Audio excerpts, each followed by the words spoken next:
ایک گاؤں میں ایک عجیب دوستی مشہور تھی، ایک آلو اور ایک مرغی کی۔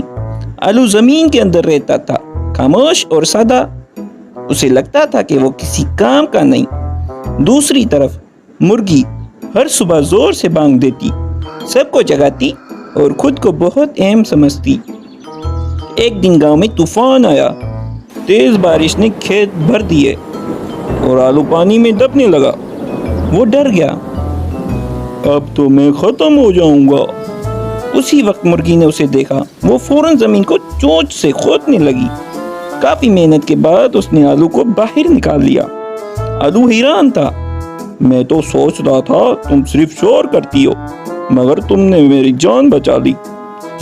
مرغی مسکرائی، اور میں تو سمجھتی تھی تم بیکار ہو، لیکن تم تو لوگوں کا پیٹ بھرتے ہو۔